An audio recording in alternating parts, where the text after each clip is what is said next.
आठवलं तर हां, आता हा तुम्ही डेफिनेटली कॅरी करू शकता, घेऊ शकता जर तुमचे असे बेबी केस असतील.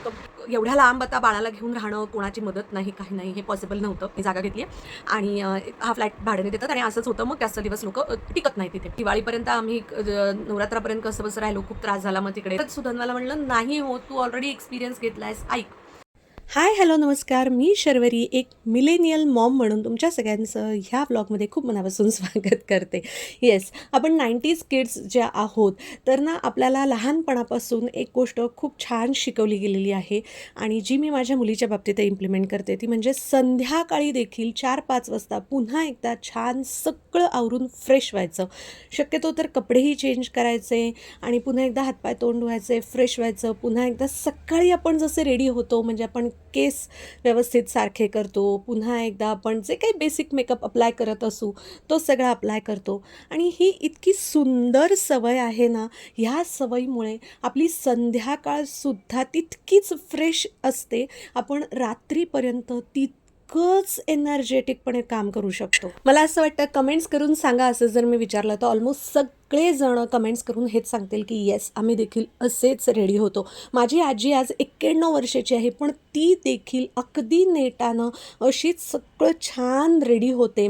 साडी चेंज करते किंवा आता गाऊन घालते, कधी कधी झेपत नाही म्हणून साडी, तर तेही चेंज करते आणि मस्त केस वगैरे सारखे करून, तेल पाणी करून, पावडर वगैरे लावून तिथं छान कॉम्पॅक्ट देखील वापरते. आणि जेव्हा जेव्हा आम्ही तिला असं बघतो ना, तेव्हा तेव्हा आम्हाला इतकी तिच्याकडून पॉझिटिव्ह ऊर्जा मिळत असते.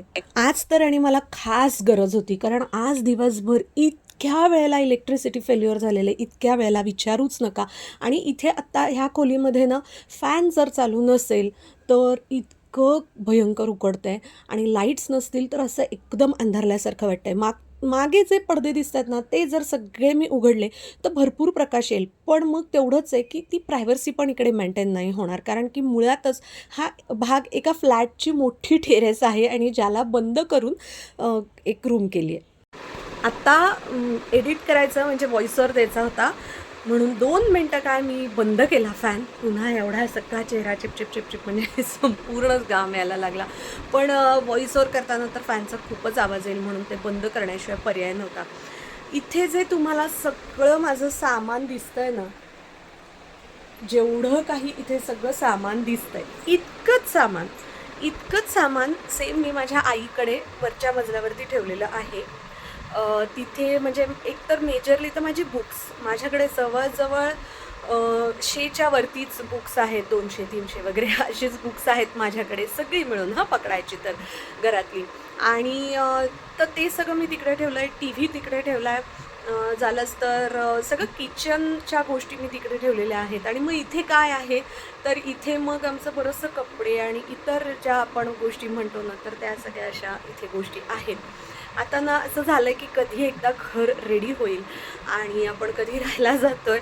पण कसं होतं की काही वेळेला ना शेवटी ती कामगार पण माणसं आहेत, तर त्यांचं पण कुठेतरी पुढे मागे गोष्टी होतात. मग मध्ये मध्ये 2-3 दिवस जास्त काही काम पुढे जात नाही, अगदी थोडं थोडकंच काम पुढे जातं आणि मग ती डेट पुढे पुढे पुढेच जाते. पण म्हणूनच हे लक्षात आल्यावरच आत्ता अधिक मास सुरू होण्याच्या आधीच ना मी गणेश पूजन आणि कलश पूजन करून घेतलं होतं, जेणेकरून मग कारण अधिकात तर नसतातच वास्तुशांतीचे मुहूर्त. त्याच्या आधी काम चालू केलं होतं, त्याच्यामुळे त्या सगळ्या राड्यामध्ये वास्तुशांत करणं शक्यच नव्हतं. आणि मग नंतर पण काय होतं ना, आषाढ आणि श्रावणात असे खूप असतातच असं नाही मुहूर्त. म्हणून मग मी म्हणलं चला, गुरुजी म्हणाले की कलशपूजन आणि गणेश पूजन केलं की तुम्ही कधीही शिफ्ट होऊ शकता, राहायला सुरू करू शकता आणि मग नंतर सोयीने चांगला मुहूर्त आपण बघूयात आणि वास्तुशांत करूयात. तर तेच मग मी फॉलो केलेलं आहे. माझ्या आधीच्याही घरी आम्ही तेच केलं होतं. फक्त माझ्या आधीच्या घरी ना आम्ही गुरुजींना बोलावून केलं नव्हतं कलशपूजन, गणेश पूजन. आम्ही आमचंच केलं होतं. पण ह्या वेळेला म्हणलं की नाही, तो एक छान संस्कार होणं गरजेचं आहे. ते ज्या पद्धतीने सगळे स्तोत्र म्हणतात, ते ज्या पद्धतीने सगळे श्लोक आणि विधी करतात ना, तर ते होणं जास्त महत्त्वाचं आहे. त्यामुळे मग अशा पद्धतीने आम्ही करून घेतलेलं आहे. खूपच वाट बघते मी आता, कारण सगळ्यात जास्त टाईम माझा इथे स्पेंड होतो आणि मग काय रुटीन नाही आहे नीट काही इथे. झालंच तर असं सगळं स्कॅटर्ड आहे आणि बोर व्हायला लागलेलं आहे आता सगळ्या गोष्टींचं. तर बघूया आता कसं काय काय काय काय होतं आहे. पुढच्या काही ब्लॉग्समध्ये मी तुमच्यासोबत सध्या कुठपर्यंत आलेलं आहे माझं सगळं काम घराचं हे देखील तुमच्यासोबत मी डेफिनेटली शेअर करीन. आणि एक गोष्ट तुम्हाला सांगते, आत्ता जो मी तुम्हाला कंगवा दाखवला, हा कंगवा, एक मिनिट, हा जो कंगवा मी तुम्हाला दाखवला ना, मी जेव्हा रेडी होत होते तेव्हा, तर ज्यांचे ना असे वेवी केस आहेत ना, म्हणजे कम्प्लिटली कर्ली नाही आणि कम्प्लिटली स्ट्रेट नाही, तर त्यांच्यासाठी हा खूप बेस्ट आहे बरं का. हा मला असं वाटतं झेप्टो किंवा ब्लिंकिटवरून वगैरे मागवला आहे. सध्या माझं झेप्टो, ब्लिंकिट ह्या सगळ्यावरनं मागवणं एवढं वाढलं आहे गेल्या 1-2 वर्षामध्ये. ही सवय मला रावेतला राहत असताना लागली होती. बरं, आता ह्याच्यावरनं मला आठवलं, तर आता हा तुम्ही डेफिनेटली कॅरी करू शकता, घेऊ शकता जर तुमचे असे वेवी केस असतील, कम्प्लिटली कर्ली नाहीत आणि कम्प्लिटली स्ट्रेट नाहीत. तर ह्याच्यावरून मला आठवलं की मला 1-2 कमेंट्स अशा आल्या होत्या की तुम्ही एवढं का शिफ्टिंग करताय, तर ते सांगा. तर मी आता शांत बसते एका ठिकाणी आणि मग तुम्हाला ह्या गोष्टीचं एक्सप्लेनेशन देते. तर सगळ्यात पहिली गोष्ट म्हणजे की माझ्या लग्नाला आता 10-11 वर्ष झालेली आहेत. त्याच्यामध्ये हे मी आत्ता इथे राहते आहे, हे माझं 13वं शिफ्टिंग आहे. आणि मी जेव्हा आता माझ्या घरात शिफ्ट होईन, that will be the 40th, म्हणजे 14वं असेल.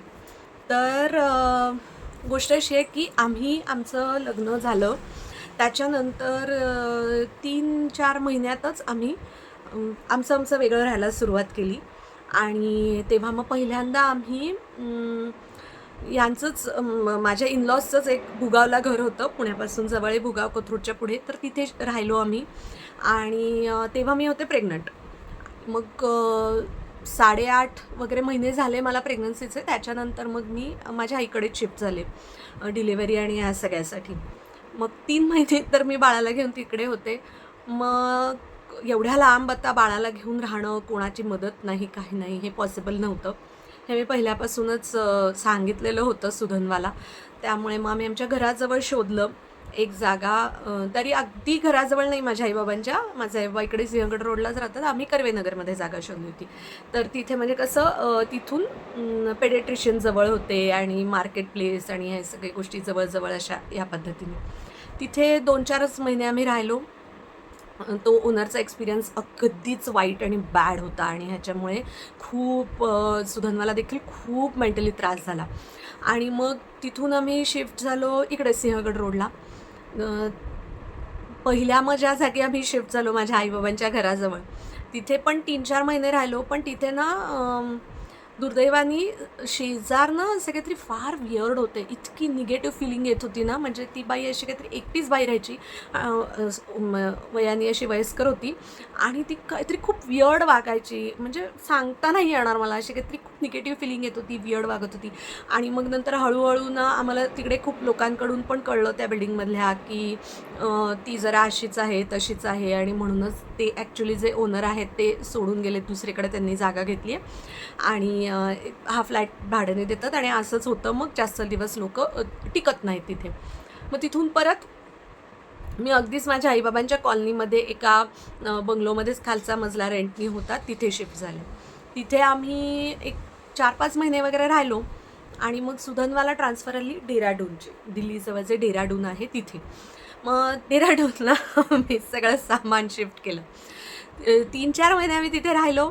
3-4 महिने राहिल्यानंतर असं कळलं की नाही, ते प्रोजेक्ट काही पुढे कंपनी त्या कॉलेजबरोबर पुढे नेत नाही आहे आणि बॅक टू पॅव्हेलियन, त्यामुळे परत पुण्यात यायचं आहे. देन आम्ही परत पुण्यामध्ये आलो.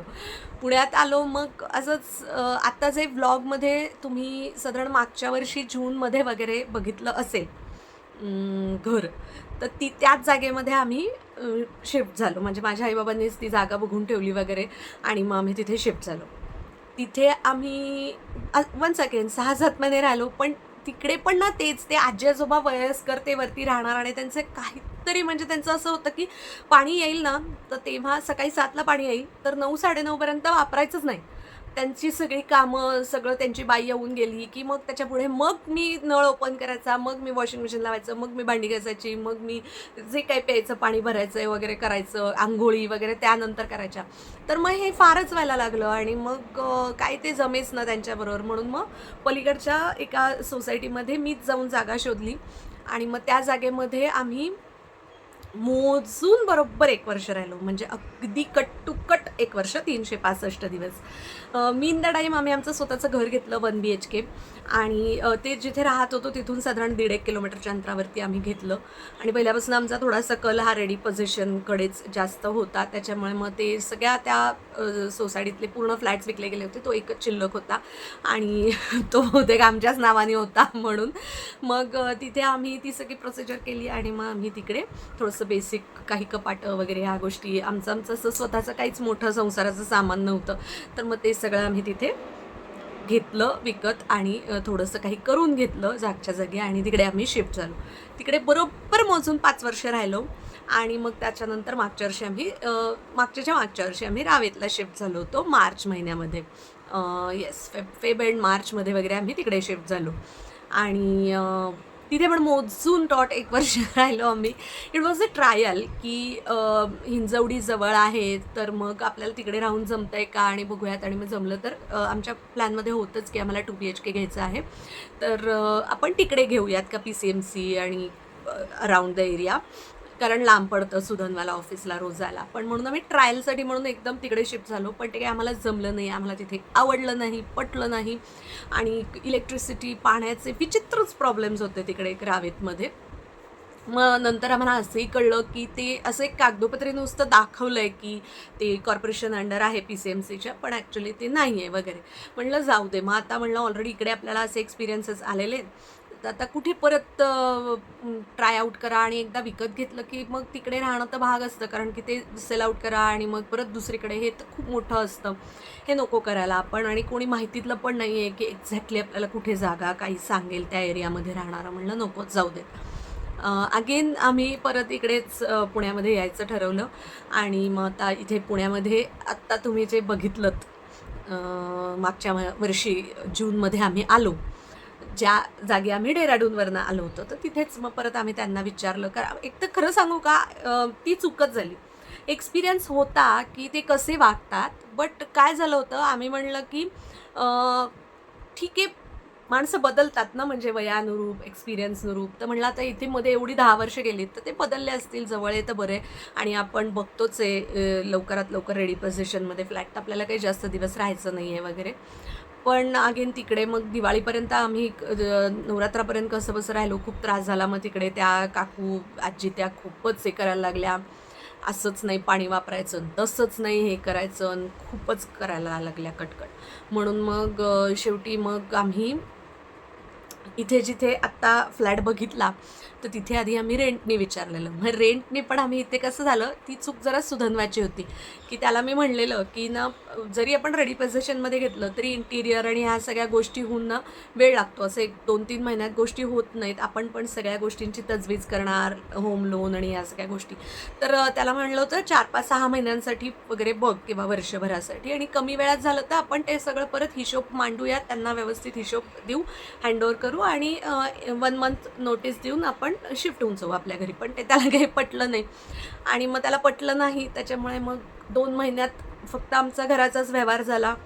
जागा सोडावी लागली, कारण त्यांनी दुसरे लोक ऑलरेडी बघितले होते की त्यांना असं झालेलं की ठीक आहे, हे 2च महिने राहणार आहेत, तर 2 महिन्यानंतर आपल्याला तर घर भाड्याने द्यायचं आहे, म्हणून त्याच्याच खालचा फ्लॅट. मग तिथे पण परत सुधनवाला म्हणलं नाही हो, तू ऑलरेडी एक्सपिरियन्स घेतला आहेस, ऐक.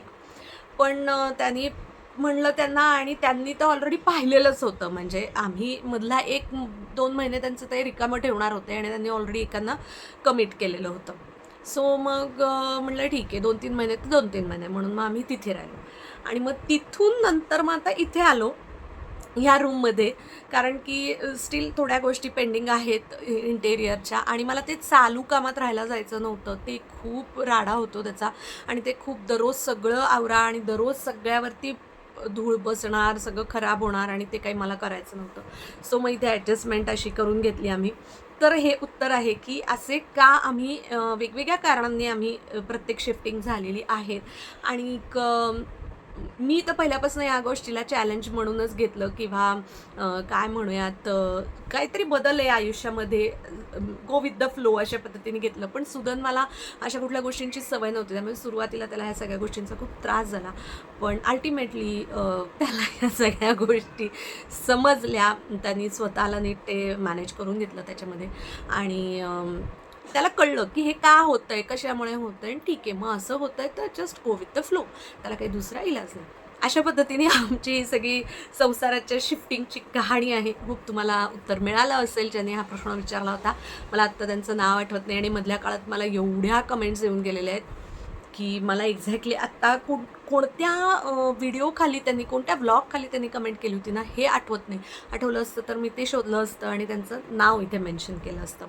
तर चला आता आज मला तुम्हाला हे पण सांगायचं की नव्याने एवढे सगळेजण जोडले जात आहात, तर कुठून कुठून, कोणत्या गावातून, कोणत्या शहरातून, कोणत्या राज्यातून, कुठून कुठून बघता आहात मला खाली कमेंट्स करून डेफिनेटली सांगा. म्हणजे मलाही माहिती होईल की आपल्याला कुठून कुठून लोकं बघतात. आणि रोज व्हिडिओमधलं जे जे काही तुम्ही बघता त्याच्याबद्दलचं काय म्हणजे आवडलं आहे किंवा काय अजून मी काही गोष्टी इम्प्रूव्ह करायला पाहिजेत का वगैरे असं छान शब्दात कमेंट्स केल्या तर मला डेफिनेटली वाचायला आणि ऐकायला आवडतील. चला पुन्हा भेटूया नवीन व्हिडिओमध्ये. Till then take care, thanks for watching and bye.